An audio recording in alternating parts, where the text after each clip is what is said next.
Shinikizo la damu ni tatizo kubwa sana, wote tunalifahamu, na magonjwa ya moyo kama mnavyofahamu ndio yanaongoza katika vifo duniani.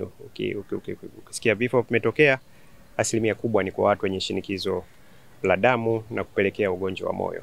Kwa mashine hizi zitatusaidia sana kwetu sisi, kwa sababu karibu watu bilioni 1 duniani wana tatizo, zaidi ya bilioni 1 wana matatizo ya shinikizo la damu. La pili, kuhusu viti vile, kama tulivyolielezea pale, vile viti vinakwenda kwenye jengo letu la watoto. Jengo letu la watoto la Muhimbili, tawi hili la Upanga tu peke yake lina vitanda 351. Yani ni hospitali, inaweza kuwa hospitali pekee ya kujitegemea kwa itself. Na wao walielekeza zaidi kwenye watoto wetu wenye saratani. Tuna vitanda 78 pale kwa watoto wenye saratani. Sasa watoto wanakaa hospitali kwa muda mrefu, wengine mpaka mwaka, miezi 3, 6 mpaka mwaka, wanapoendelea kupata yale matibabu ya chemotherapy. Sasa utaratibu wa hospitali yetu ni kwamba watoto, ukishapigwa ukishapewa dawa yako ya chemo, labda unatakiwa kusubiri wiki 2 au mpaka 3 kuja kupata dozi inayofuatia. Sasa hospitali na management nzima na bodi tulifanya maamuzi kwamba kwa nini hao watoto wasiendelee na masomo yao wakiwa hapa. Kwa hiyo tuna walimu pale. Kwa hivi viti vitatusaidia sana katika watoto kukaa mahali pazuri zaidi na kuweza kujiendeleza. Na kama mtakumbuka, nilipokuwa pale kwenye taasisi ya moyo tulifungua library pale, na ambayo tunatumia hospitali zote mbili kwa ajili ya watoto. Na kuhusu viti hivi kwa kusukumia wagonjwa wheelchair, mnajua Muhimbili tunaona hawa wanaoathirika na madawa ya kulevya wako karibu 900 wanaokuja kunywa dawa kila siku asubuhi ya methadone. Sasa wale wanaopona, sisi tulichofanya tumewaajiri kama Muhimbili na wanapokea mshahara kabisa.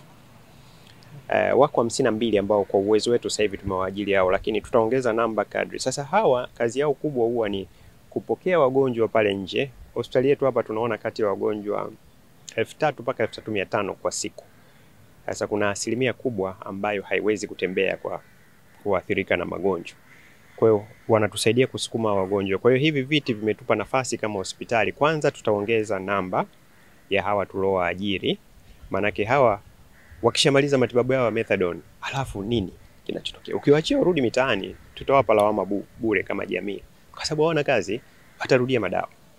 Kwa hiyo tulikuja na hili wazo, kwa nini ubunifu huu? Kwa nini tusiwaajiri sisi?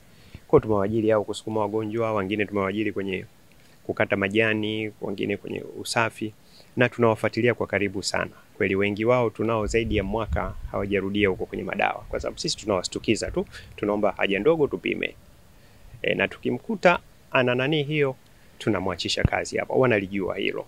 Na niseme tu karibu miaka 2 niko hapa, nafikiri ni mmoja tu au wawili ambao tuliwahi kuwaachisha kwa nani hilo. Kwa hiyo ni watu wamepata nafasi kubwa.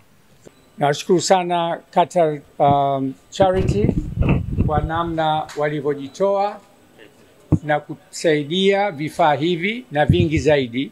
Kama mnavyoona, kuna madawati ambayo yanatumika na wagonjwa, watoto wadogo walelazwa, lakini wanapewa vile elimu na hospitali hii wanahitaji kupata miundombinu mizuri madarasani mwao.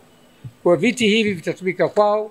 Kuna wheelchair za wagonjwa, kuna trolleys mbalimbali na vifaa mbalimbali ambavyo vitahitajika kwa wagonjwa wetu kwa hospitali hii. Haya yote yanafanywa sababu Qatar Charity inaunga mkono jitihada za Mheshimiwa Rais Mama Samia katika huduma za afya nchini Tanzania. Kila mama akiweka na wawekezaji wanaongeza, sababu wanaamini njia moja kusaidiana ni kushirikiana. Namshukuru Mheshimiwa Rais anapoboresha huduma za afya Tanzania. Namshukuru Profesa nama anavyoinyanyua hospitali hii na kuifanya ina viwango vya kimataifa. Kwa sasa tayari tutachukua vifaa hivi, atanikabidhi mkurugenzi wa Qatar Charity na mimi nitamkabidhi mhusika mkuu wa hospitali hii, na namwombea kwa Mungu amjalie kila laheri, amfungulie njia zake na Tanzania ing'ae kwenye masuala ya afya Afrika, ikiwa wewe ndio Mungu akupe pesa kuchaguliwa kwa mkurugenzi. Our pleasure to do what we have to do in this country as Qatar Charity commitment and mandate to the societies and communities that are willing to serve in multiple fields or sectors, starting with health, education, water sector, and protection of the societies. Today, we are doing this activity and providing this kind of in-kind donations and in-kind items that serve the education and the health of the societies that will give a brighter future for the country and the people of this country. Qatar Charity will keep commit and provide this kind of items and support any kind of educations that help in development of the country and also for the prosperity of the people of Tanzania. Today we are going to supply some of wheelchairs, hypertension devices, some water purification devices, and some education items for this facility that is well known on the national field.